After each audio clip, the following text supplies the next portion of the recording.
Virar, tanker की चपेट में आकर युवक की दर्दनाक मौत।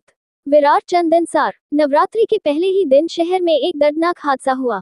सोमवार सुबह करीब 11 बजे चंदनसार परिसर में टैंकर की चपेट में आने से 52 वर्षीय प्रताप नाइक नामक युवक की मौके पर ही मौत हो गई।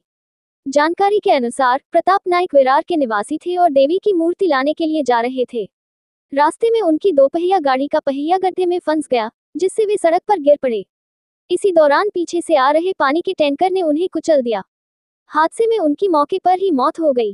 घटना के बाद कुछ समय तक चंदनसार क्षेत्र में अफरा तफरी और भारी जाम की स्थिति रही। ये सड़क मुंबई अहमदाबाद राष्ट्रीय राजमार्ग से जुड़ती है, जिस पर अक्सर भारी ट्रैफिक रहता है। स्थानीय नागरिकों ने प्रशासन पर सड़क की दुर्दशा और गड्ढों की अनदेखी का आरोप लगाया। गुस्साए नागरिकों ने कुछ समय के लिए रास्ता जाम कर घटना का विरोध भी किया। उनका कहना था कि बार बार गड्ढों और लापरवाही के कारण ऐसे हादसे हो रहे हैं। नागरिकों ने प्रशासन और आरटीओ से टैंकर चालकों पर सख्त कार्रवाई की मांग की। विरार पुलिस ने मौके पर पहुंचकर पंचनामा किया और शव को पोस्टमार्टम के लिए भेजा। टैंकर चालक आनंद कुमार रामलाल यादव उम्र 28 को गिरफ्तार कर उसके खिलाफ मामला दर्ज किया गया है।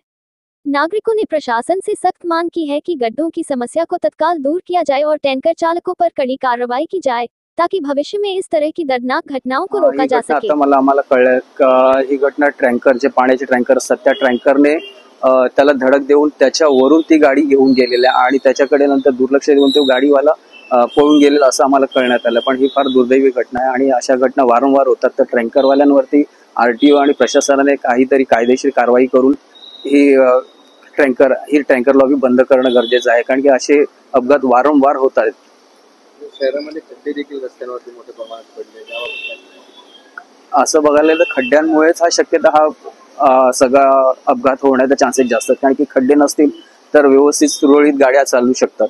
पण खड्डे वाचवण्याच्या मागे किंवा असं पुढचा गाडी आपला जो वाहन चालवणारा असेल त्याच्याकडे दुर्लक्ष देऊन खड्डे वाचवण्याच्या मागे हे अपघात होतात।